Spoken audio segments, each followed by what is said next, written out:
What luck! What a miracle! One moment I was rushing into the fetid tonsils of that horrible monster. The next, I was plummeting downwards to the jungle floor beyond its reach. I prayed I would land on something soft. Perhaps your head. But nothing could have prepared me for what was about to unfold. An epic saga of pride, power, and revolution. A struggle for freedom the likes of which our world has never seen. And it happened like this.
Who were those strange, gentle monsters who towered above me?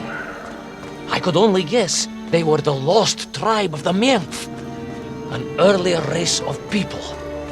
But why were they so fearful of those ancient gates that lay just beyond their village? And why did they seem to recognize me? Why?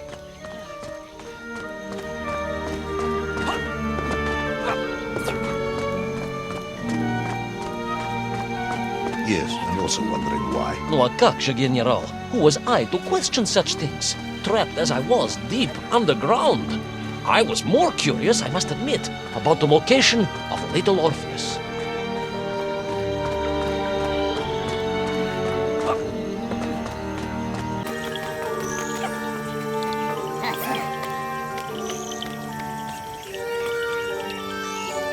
You talk of a great city, a mighty power.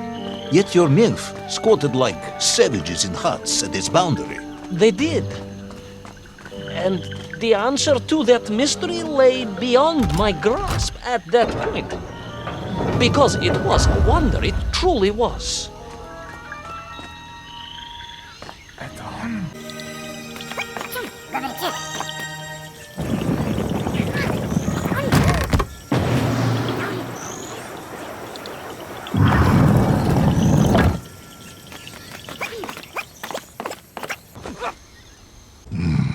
The lost city of Agartha. I hope I may one day see it myself. Oh, General, if only you could. Unfortunately, as I shall explain, should you seek Agartha now, you wouldn't find it. It has been utterly destroyed.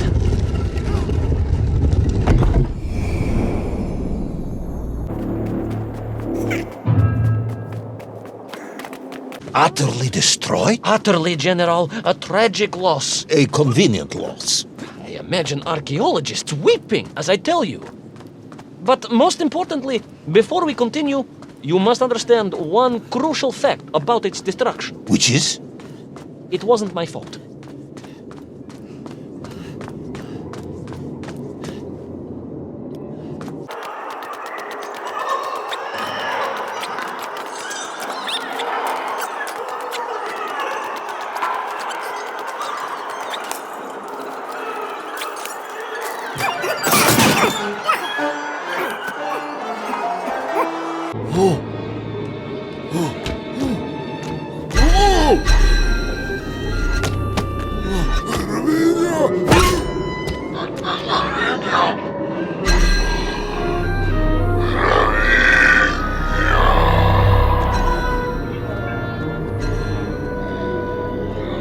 Those poor, unfortunate Menkf, trapped and kidnapped and dragged away, only to return as vicious foot soldiers to some unknown tyrant.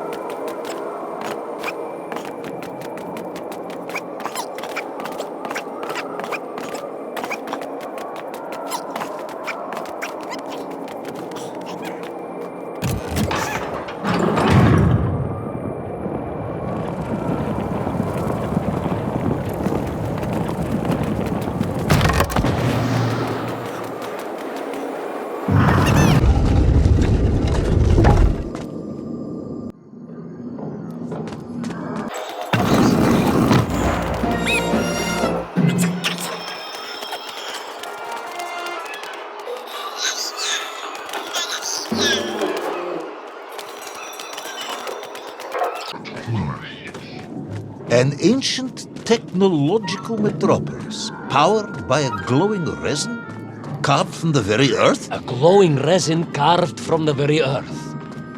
Do you see, General? I fear you are about to enlighten me.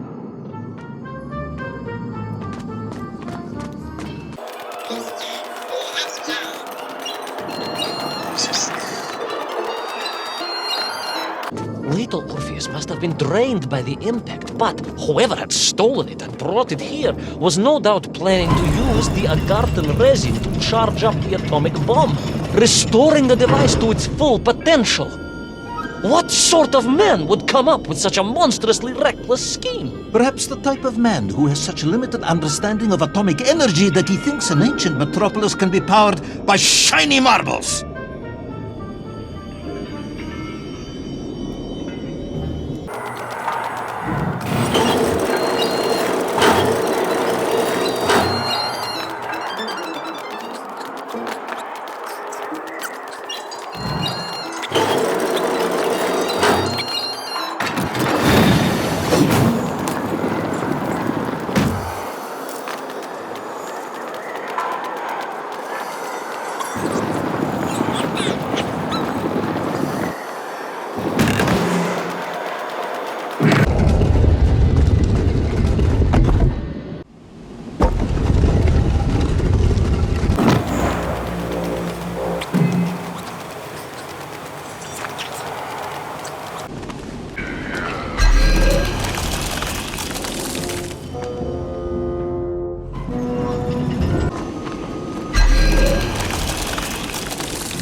I am curious, Ivan Ivanovich.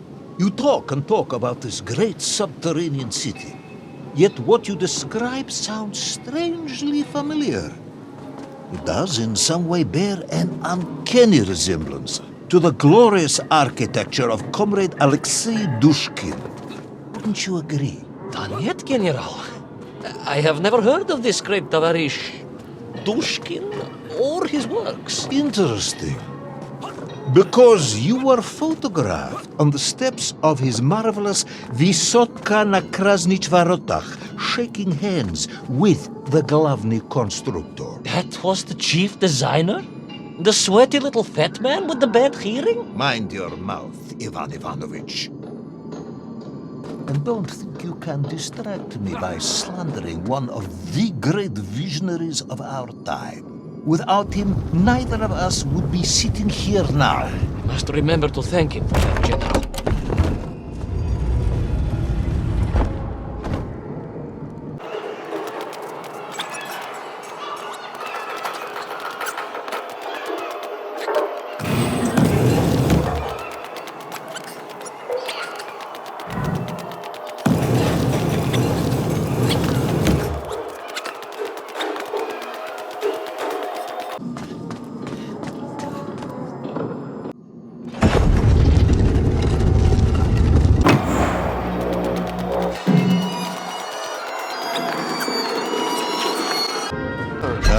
A point of agreement at last.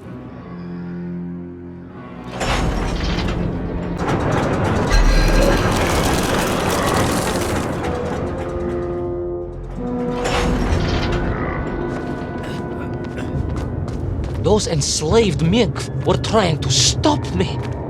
I was sure of that now. I find myself sympathizing with them, I must admit. No, General, then I have failed to win you over. A point of agreement at last.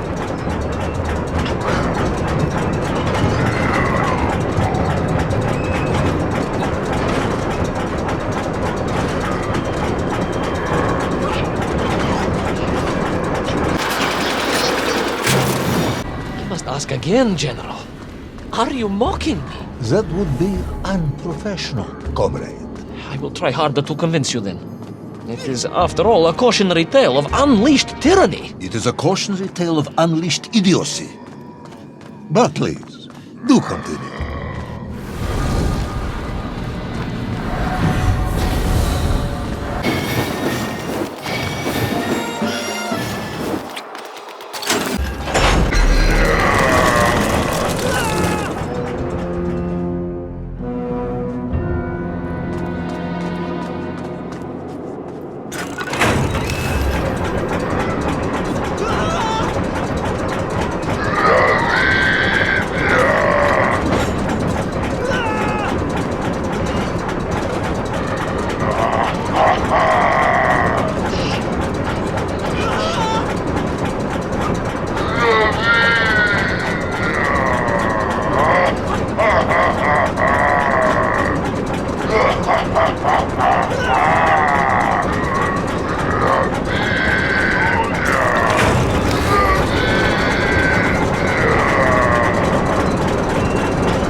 I stepped from the cable car onto a plateau at the center of the city, where a palace, a vast acropolis, stood. I was reminded of Chelyabinsk Sorok. May I ask how you know Chelyabinsk?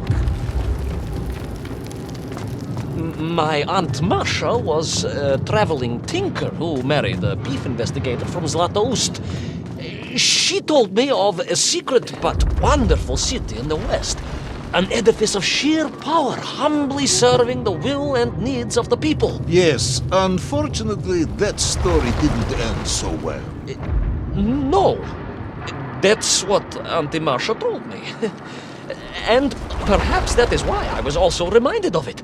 Because the moment I touched the floor in that place, I could tell something was very, very wrong.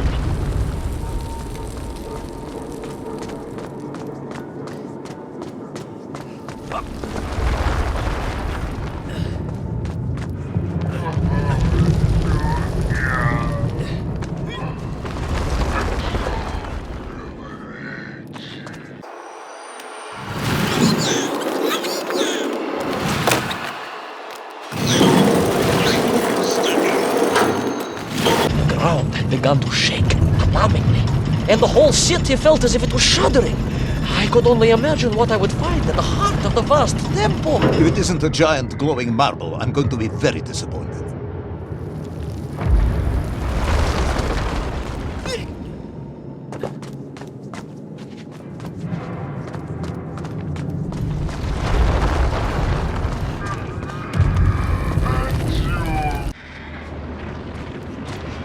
A huge resin sphere that overshadowed all of the others. I caught glimpses through the twisted architecture.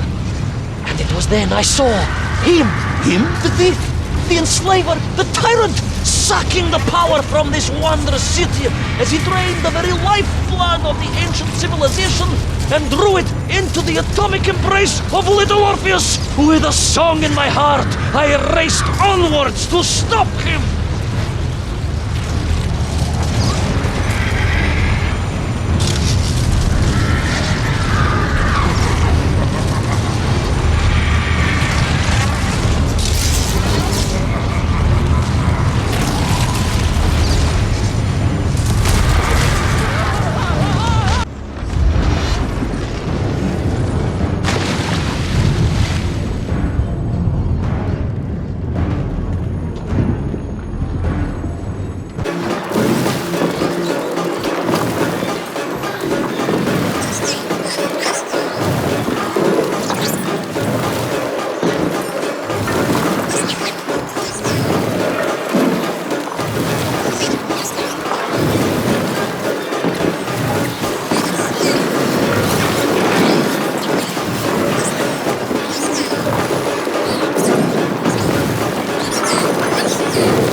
Drained of its power, the magical heart of the city cracked. It sent shockwaves through the world around me.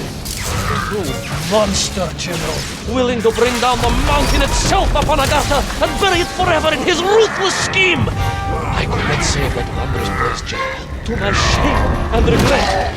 I resolved myself to avenge the Mirror, to recapture little Orpheus, and to bring that tyrant to justice!